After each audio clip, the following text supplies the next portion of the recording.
നമസ്കാരം. നമ്മൾ ഇന്നു മുതൽ ശ്രീ സായി സച്ചരിതം വായിക്കാൻ തുടങ്ങുകയാണ്. ഓം ഹരിശ്രീ ഗണപതിയേ നമഃ. ശ്രീ സായി സച്ചരിതം അധ്യായം 1. പ്രണാമങ്ങൾ. ഗോതമ്പ് പൊടിക്കലും അതിൻ്റെ താത്വികമായ പ്രാധാന്യവും. പ്രാചീനവും ആദരണീയവും ആയ കീഴ്വഴക്കമനുസരിച്ച് ഹേമത് പന്ത് സായി സച്ചരിതം ദേവന്മാരെ പ്രണമിച്ചുകൊണ്ടാണ് തുടങ്ങുന്നത്. ഒന്നാമതായി അദ്ദേഹം ഗണേശ്വരനോട് എല്ലാ വിഘ്നങ്ങളും തീർക്കുവാനും ഈ പുസ്തകം ഒരു വിജയമാക്കി തീർക്കുവാനും പ്രാർത്ഥിക്കുന്നതോടൊപ്പം തന്നെ ശ്രീ സായി ബാബ ഗണേശ്വരൻ തന്നെയാണെന്ന് പറയുന്നു. പിന്നീട് ഈ പുസ്തകം എഴുതുവാനുള്ള പ്രചോദനം തരുവാനായി സരസ്വതി ദേവിയെ നമിക്കുന്നതോടൊപ്പം ശ്രീ സായി ദേവി തന്നെയാണെന്നും ബാബ തന്നെ അദ്ദേഹത്തിന്റെ ജീവചരിത്രം ഈ പുസ്തകത്തിലൂടെ പ്രസ്താവിക്കുകയാണെന്നും പറയുന്നു. പിന്നീട് ബ്രഹ്മൻ, വിഷ്ണു, ശങ്കരൻ, അതായത് സൃഷ്ടി, സ്ഥിതി, സംഹാര അതിദേവതകൾ ഇവരെ സ്തുതിക്കുന്നതോടൊപ്പം സായിനാഥ് ഈ ദേവന്മാർക്ക് തന്മയീഭാവമുള്ള മഹാഗുരുവാണെന്നും അദ്ദേഹം സംസാരസാഗരം നമ്മെ എടുത്തുകടത്തുമെന്നും പറയുന്നു. പിന്നീട് കൊങ്കണത്തുള്ള പരശുരാമൻ സമുദ്രത്തിൽ നിന്നും വീണ്ടെടുത്ത സ്ഥലം, കൊങ്കണത്തുള്ള അദ്ദേഹത്തിന്റെ കുടുംബത്തിലെ ആദിപുരുഷൻ എന്നു വിശ്വസിക്കപ്പെടുന്ന ദേവൻ നാരായണൻ ആദിനാഥനെ വണങ്ങുന്നു. അതിനുശേഷം അദ്ദേഹത്തിന്റെ ഗോത്രനാഥനായ ഭരദ്വാജ മുനിയെയും മറ്റു ഋഷികളായ യാജ്ഞവൽക്യൻ, ഭൃഗു, പരാശരൻ, നാരദൻ, വേദവ്യാസൻ, സനകൻ, സനൽകുമാർ, ശുഗൻ, ശൗനകൻ, വിശ്വാമിത്രൻ, വസിഷ്ഠൻ, വാൽമീകി, വാമദേവൻ, ജൈമിനി, വൈശമ്പായനൻ, നവയോഗീന്ദ്രൻ മുതലായവരെയും ആധുനിക ഋഷികളായ നിവൃത്തി, ജ്ഞാനദേവൻ, സോബൻ മുക്താബായ്, ജനാർദ്ദനൻ, ഏകനാഥ്, നാമദേവ്, തുക്കാറാം, കണ്ണ, നരഹരി മുതലായവരെയും നമസ്കരിക്കുന്നു. അനന്തരം പിതാമഹനായ സദാശിവനെയും പിതാവായ രഘുനാഥനെയും ശൈശവത്തിൽ തന്നെ മരിച്ചുപോയ അമ്മയെയും പിന്നീട് വളർത്തിക്കൊണ്ടുവന്ന പിതൃസഹോദരിയെയും തന്നെ വളരെ സ്നേഹിച്ച ജ്യേഷ്ഠനെയും നമസ്കരിക്കുന്നു. തദനന്തരം അത്യന്തം ശ്രദ്ധയോടുകൂടി ഈ ഗ്രന്ഥം വായിക്കാൻ അഭ്യർത്ഥിച്ചുകൊണ്ട് വായനക്കാരെയും നമസ്കരിക്കുന്നു.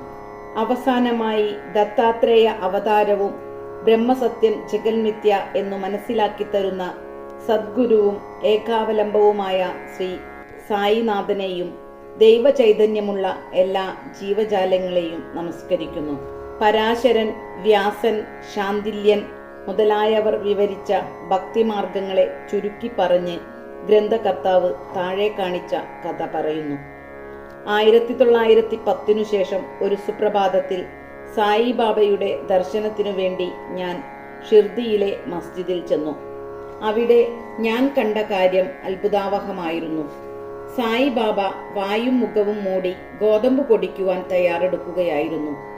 അദ്ദേഹം നിലത്തൊരു ചാക്ക് വിരിച്ച് അതിന്മേലൊരു തിരിക്കല്ല് വച്ചു. പിന്നീട് കുറച്ച് ഗോതമ്പ് ഒരു മുറത്തിലെടുത്ത് കഫ്നിയുടെ കൈ ചുരുട്ടിക്കയറ്റി കുറച്ച് ഗോതമ്പ് തിരിക്കല്ലിലിട്ട് പൊടിക്കാൻ തുടങ്ങി. ഞാൻ ഇതു കണ്ട് ഈ ഭിക്ഷാന്തേഹിയായ, യാതൊരു ധനവുമില്ലാത്ത, യാതൊന്നും സൂക്ഷിച്ചു വെക്കാത്ത ബാബയ്ക്ക് ഗോതമ്പ് പൊടിക്കേണ്ട കാര്യം എന്താണ് എന്നാലോചിച്ചു. അവിടെ കൂടിയിരുന്ന മറ്റ് പലരും അങ്ങനെ ആലോചിച്ചിരുന്നുവെങ്കിലും ബാബയോട് അതിനെപ്പറ്റി ചോദിക്കാൻ ആർക്കും ധൈര്യമുണ്ടായില്ല. അല്പസമയത്തിനുള്ളിൽ ബാബ ഗോതമ്പ് പൊടിക്കുന്നു എന്ന വർത്തമാനം ഗ്രാമം മുഴുവൻ പറഞ്ഞറിയുകയും സ്ത്രീ പുരുഷ ഭേദമന്യേ ആബാലവൃദ്ധം ജനങ്ങൾ ഈ കാഴ്ച കാണാൻ അവിടെ തടിച്ചുകൂടുകയും ചെയ്തു. അതിൽ ധൈര്യശാലിനികളായ 4 സ്ത്രീകൾ മുന്നോട്ടു കയറി വന്ന് ബാബയെ പിടിച്ചുമാറ്റി തിരിക്കല്ലിന്റെ കുറ്റി പിടിച്ചു. ബാബയുടെ ലീലകളെപ്പറ്റി പാടിക്കൊണ്ട് പൊടിക്കാൻ തുടങ്ങി. തുടക്കത്തിൽ ബാബയ്ക്ക് കോപം വന്നെങ്കിലും ആ സ്ത്രീകളുടെ ഭക്തിയും സ്നേഹവും കണ്ട് സന്തുഷ്ടനായി പുഞ്ചിരിക്കാൻ തുടങ്ങി. ആ സ്ത്രീകൾ അങ്ങനെ പൊടിച്ചുകൊണ്ടിരിക്കെ ബാബയ്ക്ക് വീടോ ധനമോ ഇല്ലെന്നും കുട്ടികളെയോ മറ്റോ നോക്കാനില്ലെന്നും ഭിക്ഷയെടുത്ത് ജീവിക്കലാണെന്നും മറ്റും അവർ ചിന്തിച്ചു. ഈ ഗോതമ്പ് പൊടി അദ്ദേഹത്തിന് ചപ്പാത്തിയോ റൊട്ടിയോ ഉണ്ടാക്കാൻ ആവശ്യമില്ല. ഇത്രയധികം മാവ് കൊണ്ട് അദ്ദേഹം എന്തു ചെയ്യാനാണ്? ഒരു പക്ഷേ ദയാലുവായ ബാബ ഈ മാവ് നമുക്ക് തരുമായിരിക്കാം എന്നാലോചിച്ചും പാട്ട് തുടർന്ന് പാടിക്കൊണ്ടും അവർ മുഴുവൻ ഗോതമ്പും പൊടിക്കുകയും തിരിക്കല്ല് മാറ്റിവെച്ച് ഗോതമ്പ് പൊടി 4 വീതിച്ച് ഓരോരുത്തർ ഓരോ വീതമെടുത്ത് സ്ഥലം വിടാൻ തുടങ്ങുകയും ചെയ്തു.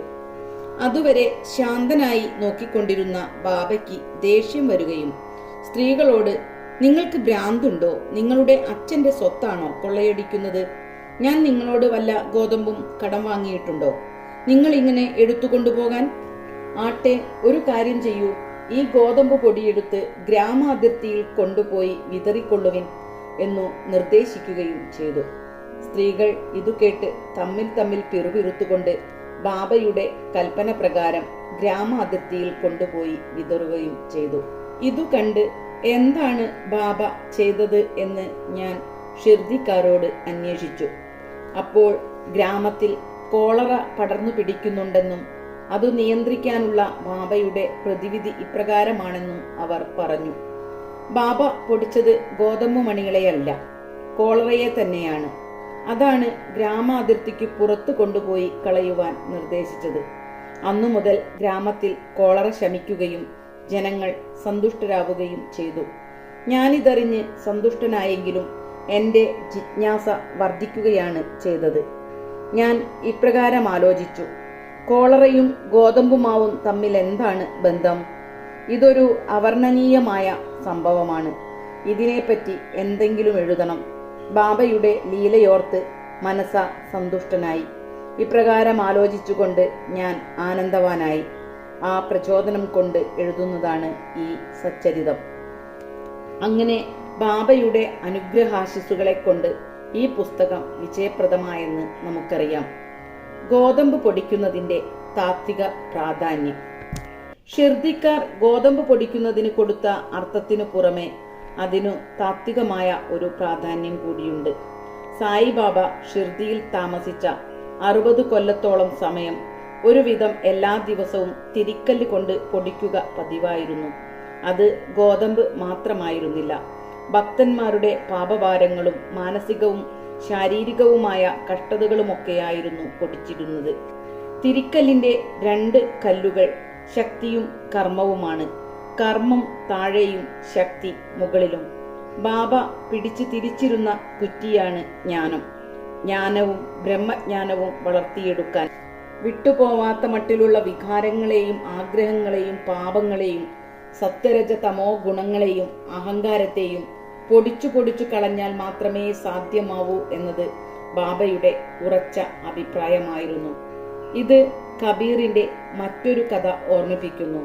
ഒരു സ്ത്രീ ഗോതമ്പ് പൊടിക്കുന്നത് കണ്ടപ്പോൾ കബീർ ഗുരു നിബതിരഞ്ജനോട് പറഞ്ഞു, ഞാൻ കരയുന്നത് ലൗകികത്തിൽ ഞാൻ ഈ തിരിക്കല്ലിൽ ധാന്യം പൊടിക്കുന്നത് പോലെ അരയ്ക്കപ്പെടുന്ന വേദന കൊണ്ടാണ്. നിബതിരഞ്ജൻ പറഞ്ഞു, ഭയപ്പെടേണ്ട, ഈ തിരിക്കല്ലിന്റെ പിടിയാകുന്ന ജ്ഞാനത്തെ ഞാൻ ചെയ്യുന്നത് പോലെ മുറുക്കി പിടിച്ചോളൂ.